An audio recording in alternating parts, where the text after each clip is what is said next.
Attention. Attention. Encoded message.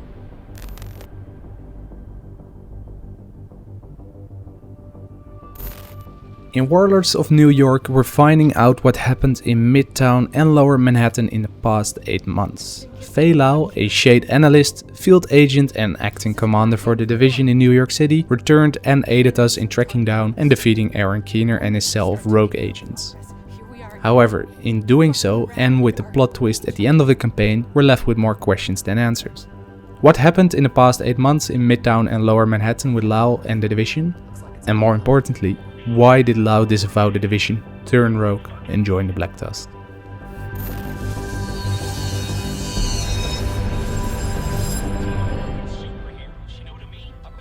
Lau and Benitez were talking about the Shade network being down after the Black Tusk Special Unit, or BTSU, under command of Barn and Schaeffer, sabotaged the network. As Lau says, protocol dictates agents are being sent to Washington DC to find out what happened and to restore the network. At this point, the Black Tusk hadn't invaded DC, New York City or other parts of the United States yet, but it was clear that Lau was staying in New York City. Although the division succeeded in defeating the hostile factions in Midtown Manhattan and restoring some semblance of order, the Rikers and Cleaners under leadership of James Dragov and Vivian Conley rebuilt their strength and returned stronger and more dedicated than before. Dragov and Conley were the prime example of the division struggling with its agents turning rogue, which in turn led to Paul Rhodes setting up a settlement in Lower Manhattan called Haven. Haven's community, the Peacekeepers, is made up from battle-hardened survivors and former Joint Task Force members that had enough of the division and its rogue agents. Combined, these problems meant that the division wasn't in a great place. We can't keep going like this. We need more guards. We don't really have any other options. We can recruit more people. From where? The Rikers? The settlement high school? We can align ourselves with another settlement. Haven. After everything that's happened, I don't think you and Paul trying to work together again is such a great idea. Rhodes and I can work it out. He's not completely unreasonable. No, he's perfectly reasonable. But too many of your agents have gone rogue. I don't blame him for not trusting the division. You act like we're the problem. Like we're the cancer and not the medicine trying to fight it. Faye, sometimes it's the treatment that kills you. Heather Lau, Lau's sister, is all she had left in the post-pandemic version of New York City. Saving what remains of the government and protecting her sister were the two most important goals for her at the moment. Lau was an idealist that wholeheartedly supported what the division stood for, as she honestly thought that what the division is fighting for and the resources it could provide would keep her sister safe. Sometimes I can't believe you're my sister. Love you too. After everything that happened with the first wave, how can you still think the division is the answer? You don't burn down the institution because one employee goes rogue. It wasn't one. You know me. I don't quit. Well, you don't have to quit. You can keep doing your mission. I'm just saying, maybe it shouldn't be as a division agent. It should be as Faye. I can't protect you on my own. You've got Rhodes, Benitez, and Candle. You're not on your own. Their support. They don't have the resources we need. Yeah, well, resources aren't everything, Faye. Heather, let me know if you still think that when you run out of food. And I'll keep doing what I have to make sure that doesn't happen. More people started rejecting the division and what it stands for. Each day, more rogue agents disavowed the division, the Peacekeepers not willing to join forces with the division, and many others showed the weakened state the division was in. Lau's sister points this out, and although Lau doesn't show any doubt, this was the first spark that would ignite what would happen later. Lau!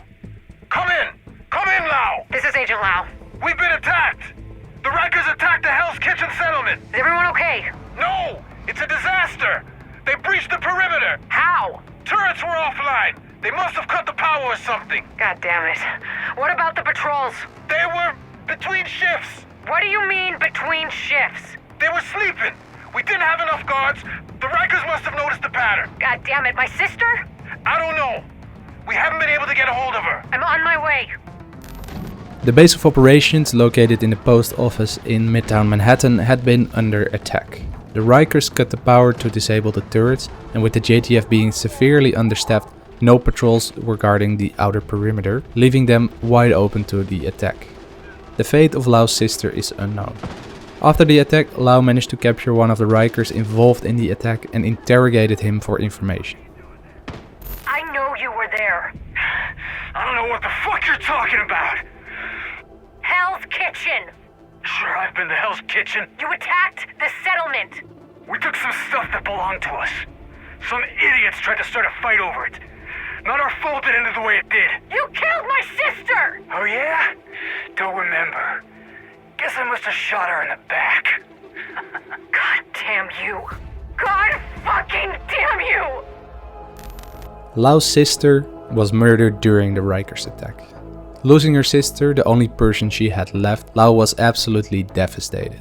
It was something that could make even the strongest people doubt the path they are on. Perhaps her sister was right. Perhaps the division wasn't the answer. Faye. I'm sorry about Heather. We shouldn't have cut back on patrols. We couldn't have known this would happen. You couldn't have known. I told you this would happen. And now... Do you need anything? a goddamn fucking time machine. Best I can do is whiskey. I found a bottle last week. Drinking isn't gonna bring my sister back. No, but it might help you forget. Until it doesn't sting as much. Give me the bottle. Not long after, Lau imprisons Alicia Coswald, an agent she knew well, as Coswald had disavowed the division and turned rogue. This was the chance to find out why an agent would turn his back on the division and what alternative there would be. What the fuck does Rhodes think is going on here? This is a goddamned war. Keener's targeting us. The moment we start to make real progress, here we are again, fucking around and arguing with each other.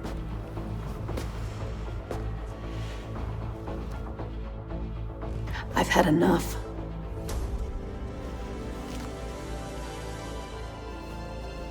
This fuckstick needs to die. And I don't care who we have to go through or who we have to work with to do it.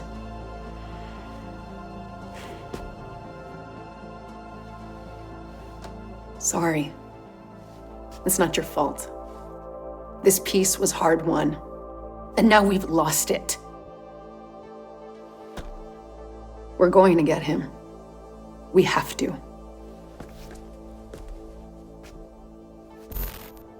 I know you're working with someone. Careful, Faye. You don't want to make Isaac upset. He hit me like that again, he'll think you've gone rogue. You teamed up with the JTF. We do what we have to. You got a concussion? You're the one who isn't thinking straight. What's your mission, Agent? To save what remains? To ensure survival. That we live on. That when we finally get back on our feet, there is something left to stand on. Cool story, Faye. And how's that working out for you? It's hard, but we're stable. Sure, for now. What about next week? Or the week after?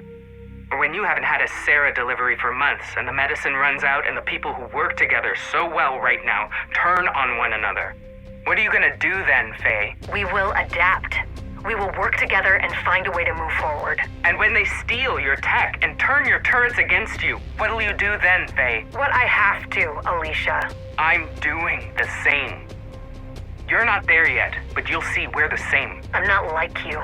I'm not a traitor. I'm not a traitor. I'm effective. I can see where this is going and who can actually make a change. You'll figure it out eventually. Or you'll die. Either way, my boys will find me soon enough, and then you'll need to make a choice. What choice is that? To let me go. Or see if you're good enough to take on my team. Who are you working with? Still haven't figured it out. Thought you were better than this. I just want to confirm it. You scared? Never. You should be. We took out the LMB. I'm not afraid of Black Tusk. So you are as smart as you pretend to be. I'm a lot of things. You shouldn't underestimate me. Now, tell me about your first meeting with Schaeffer. How do you know about Schaeffer? Lau had found out Coswald disavowed the division to join up with the Black Tusk and was recruited by Barton Schaeffer. You were a good agent. I'm a great agent. You're rogue. You betrayed the division. Just because my watch is red, it doesn't mean I've gone rogue. That's exactly what it means. No, it means that Isaac is not as smart as his programmer thought he was. You're working with Black Tusk. So are a lot of people. Black Tusk isn't the problem. Being a good little foot soldier and ignoring what has to be done is the problem. You're off mission, Alicia. No, Faye.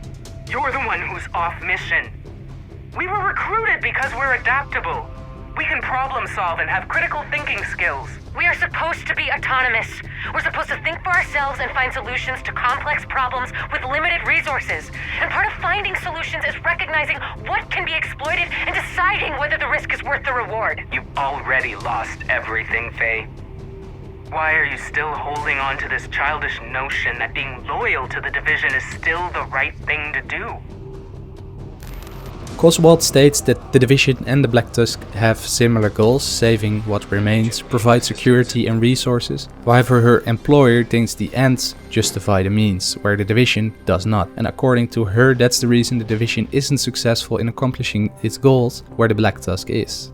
It's an interesting dynamic and discussion where there is no right answer. I'll get back to this at the end. Lau, however, doesn't show any signs of doubt and remains as strong and faithful as ever. You want your agent back? I need a trade. What kind of trade, Agent Lau? Information.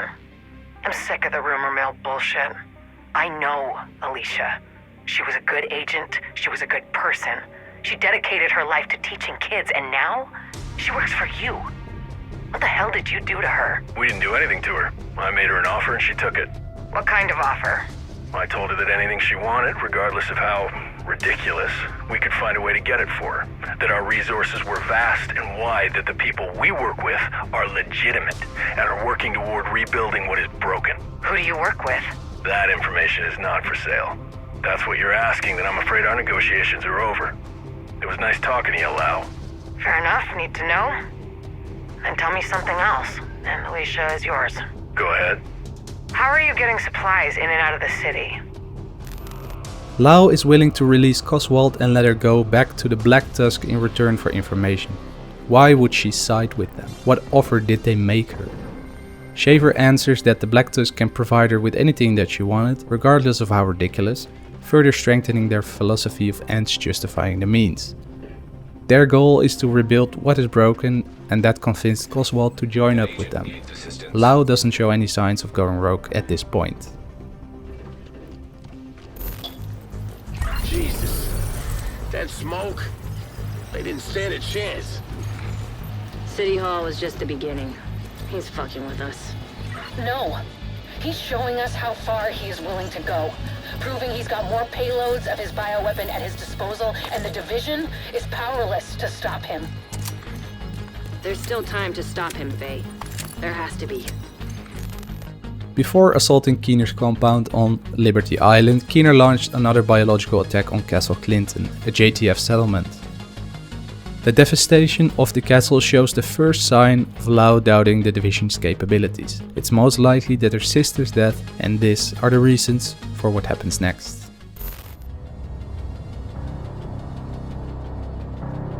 Schaeffer, do you read? Listening. Fall back. Keener's dead.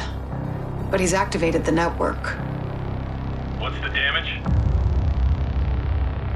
Parnell's watch is collating the data. Looks like it's all of them. Shit, more rogue agents. Just what we fucking need. No, it's perfect. This will bring the division to its knees. And that's when we'll end them. Once and for all. Through Keener's watch that's connected to Keener's rogue network, Kelso and the agent heard that Lau was contacting Schaeffer. The rogue network will weaken the division and bring it to its knees, after which the Black Tusk can end them. And with that, Faye Lau has turned rogue. You're back with Uncle Rick, and wouldn't you know it? And listen, here's the truth, people. Benitez and the JTF would have been fucked without the division. Yes, it's time to check the skies for flying bacon. You heard me. The pigs are flying, and I'm gonna have to eat my words with a side of crow. Look, I just wanted to say I'm sorry about Lau. No, I don't even know what to say. I still can't believe she chose Black Tusk over us. Why didn't I see it before? No one did. She fooled us all. She didn't fool me. I never trusted her. Never. You, on the other hand, you did good. Almost gives a guy like me hope again. Almost. By the way, I couldn't access the Rogue network. The watch itself, I'd never seen anything like it. You earned it. Listen, I understand if you need to get back home, but I speak for everyone here when I say that you're more than welcome to stay. We still need your help, and New York is safer with you here. Thank you. The sad truth is, Directive 51 turned out to be necessary. Yeah, I hate saying it, but there it is. So thanks, agents, for deworming the Big Apple. We owe you one. I was absolutely mind blown upon hearing and seeing Lau disavowing the Division and turning rogue. Since the first day she was the most strong-willed supporter of the Division and everything it stood for. I can see reasons for her going rogue with her sister's death and Keener's biological attacks, but I did not expect it. There was no clear foreshadowing. What, however, is interesting is that it does show that rogue agents aren't just one faction, but that each rogue agent has his or her own reasons for disavowing the Division. Keener has his reasons, Lau joined up with the Black Tusk, others might go their own ways too. Nonetheless, it does add an interesting twist to what's coming next. To get back to the discussion between Oswald and Lau, it definitely has an interesting dynamic. The Black Tusk provides security through resources and protection and think the end justifies the means, simply saying they will do whatever is necessary to reach their goal, a new dynasty for their employers.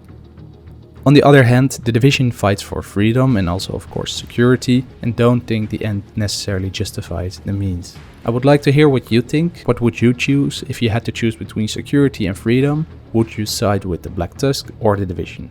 Keener's philosophy is for another video.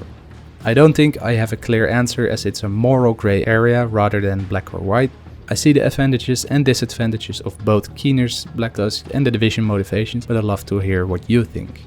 If you liked this video, please show so by liking or disliking the content if you didn't, but leave some feedback on how I can improve. I decided to cover Lau turning rogue first because I had all her collectibles already, but I'm definitely creating separate lore videos on Connolly, Parnell, Drakov, Kajika and Keener. If you're interested in that or similar lore videos for other games, make sure to subscribe and even become a member to support me financially. With that, I want to thank you for watching and I'll see you in the next video. Peace out.